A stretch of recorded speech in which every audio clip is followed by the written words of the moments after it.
السلام علیکم ورحمۃ اللہ وبرکاتہ۔ الحمد للہ وحدہ والصلاة والسلام علی من لا نبی بعدہ۔ آج گفتگو کروں گا کہ ذی الحجہ کے ابتدائی 10 دنوں میں جو اعمال مستحب ہیں ان کا ذکر ہوگا، اسی کے متعلق گفتگو ہوگی۔ ایک سچا اور حقیقی مسلمان کے لیے ایک لائق اور زیبا یہی ہے کہ موسم ان طرح یہ عام بھلائیوں کے موسموں کی سچائی کے ساتھ حقیقی توبہ کرے، توبہ کے حقیقی توبہ کے ساتھ اس کا استقبال کرے، خیر مقدم کرے، کیونکہ دنیا میں اگر کوئی غلطی ہوتی ہے تو صرف اپنے گناہوں کی وجہ سے اللہ تعالی اس کو محروم کر دیتا ہے انسان، اور ساری مصیبتیں ان کے گناہوں کی ہی وجہ سے، انسان کے گناہوں کی وجہ سے ہی آتی ہے۔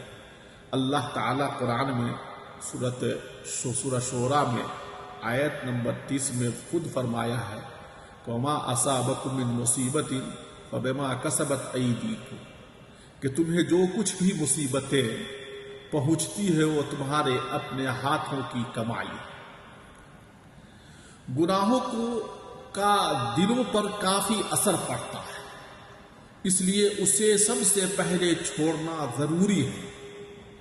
جس طرح سے انسان جب زہر کھا لیتا ہے، زہر اس کے جسم کو نقصان پہنچاتا ہے، تو زہر کو اس کے جسم سے نکالنا ضروری ہوتا ہے۔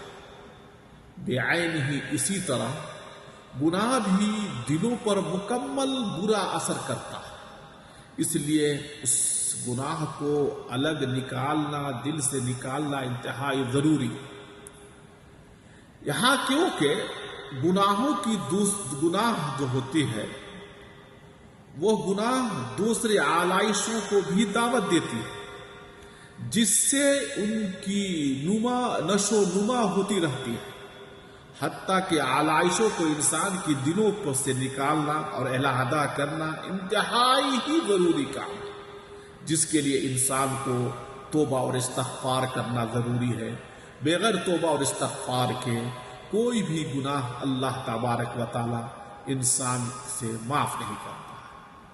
اور نیک اعمال جن کے بارے میں عام طور پر لوگ غفلت کے شکار ہوتے ہیں وہ ہے کہ ان ایام میں کثرت سے قرآن کی تلاوت کرنا بہت ہی اہم چیز ہے، صدقہ کرنا، حسب استطاعت صدقہ کرنا، مساکین پر خرچ کرنا، بھلائی کا حکم دینا، برائی کا روکنا، ماں باپ کی خدمت کرنا، پڑوسیوں کا خیال کرنا، وہ ساری عام بھلائیاں جو ہیں اس کو اس 10 دنوں میں کثرت سے کرنا چاہیے۔ لیکن خاص چیز جو ہے وہ نماز فرض ہے ہمیشہ سال کے 12 ماہ میں، لیکن اس 10 دنوں میں فرائض کی طرف جلدی کرنا چاہیے۔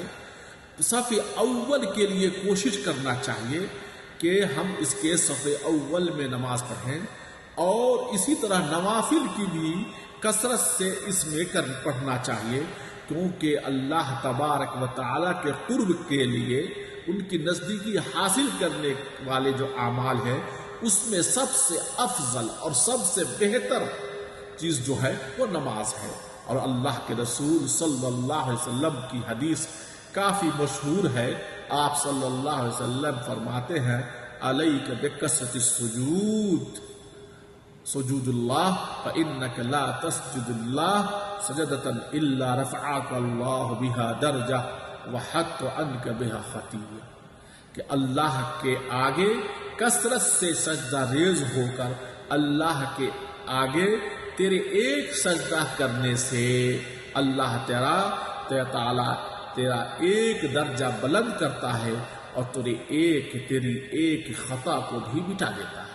اس لیے نماز کے لیے کثرت سے نماز پڑھنا چاہیے، نفلی نمازیں پڑھنا چاہیے، اور وقت کے پابندی کے ساتھ صف اول میں نماز پڑھنا چاہیے۔ دوسرا جو عمل ہے اس 10 دنوں میں روزہ ہے، روزہ بھی کثرت سے رکھنا چاہیے، اور حدیث رسول صلی اللہ علیہ وسلم ہے کہ آپ صلی اللہ علیہ وسلم ذی الحجہ کے 9 روزے اور محرم کے ہر مہینے کے روزے اور 3 دن ایام بیس کے روزے رکھا کرتے تھے۔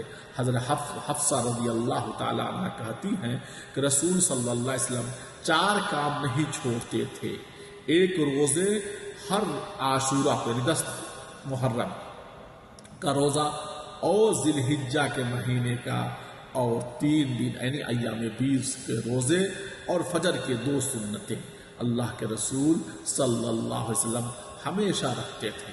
اور بڑی اس کی فضیلت بھی ہے روزے کی۔ اللہ کے رسول صلی اللہ علیہ وسلم فرماتے ہیں کہ جو آدمی اللہ کے راستے میں 1 دن کا روزہ رکھتا ہے، اللہ تعالیٰ اس کے اور جہنم کے درمیان 70 سال کی دوری کر دیتا ہے۔ 70 سال کم بات نہیں ہے۔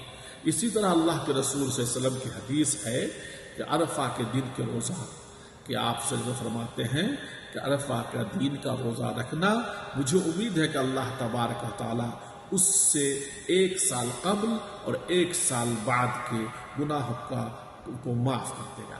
اسی طرح اس میں سے حج اور عمرہ کی ادائیگی کرنا، لیکن یہ صرف خاص عام لوگوں کے لیے ممکن نہیں ہے۔ جو حج کی تشریح ہے وہی حج کر سکتے ہیں اور عمرہ بھی کر سکتے ہیں، اور حج کا ثواب معلوم ہے۔ اللہ کے رسول صلی اللہ علیہ وسلم فرماتے ہیں والحج المبرور لیس له الجزاء الا الجنہ، حج مبرور یعنی حج مقبول کی جزا صرف اور صرف جنت ہے، اللہ تعالیٰ اس کو جنت دیتا ہے۔ اسی طرح اس 10 ایام میں عام لوگوں کے لیے بھی تکبیر، تحلیل اور تحمید کرنا چاہیے۔ عبداللہ بن عمر کی روایت ہے کہ اللہ کے رسول صلی اللہ علیہ وسلم ان 10 دنوں میں کثرت سے تحلیل، تکبیر اور تحمید کیا کرتے تھے۔ امام بخاری رحمۃ اللہ علیہ ایک روایت کرتے ہیں کہ ابن عمر ابو ہریرہ رضی اللہ تعالی عنہما ذی الحجہ کے پہلے 10 دنوں میں بازار میں نکل جاتے اور تکبیر بلند آواز سے پکارتے تھے تاکہ لوگ بھی ان کے ساتھ تکبیر کہنے میں مل جائیں۔ اس سے یہ معلوم ہوتا ہے کہ ان ایام میں 10 دنوں میں کثرت سے تکبیر بھی کہنی چاہیے۔ تکبیر کے جو الفاظ ہیں وہ بہت ساری تک ہیں، لیکن چند الفاظ کا میں ذکر یہاں کر دیتا ہوں۔ پہلی تکبیر ہے اللہ اکبر، اللہ اکبر، اللہ اکبر کبیرہ۔ دوسرا ہے اللہ اکبر کبیرہ، اللہ اکبر کبیرہ، اللہ اکبر اجل و اجل اللہ۔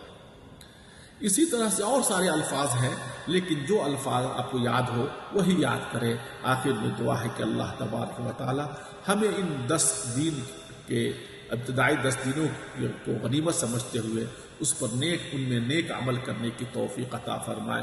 وآخر دعوانا الحمدللہ رب العالمین، والسلام علیکم ورحمۃ اللہ وبرکاتہ۔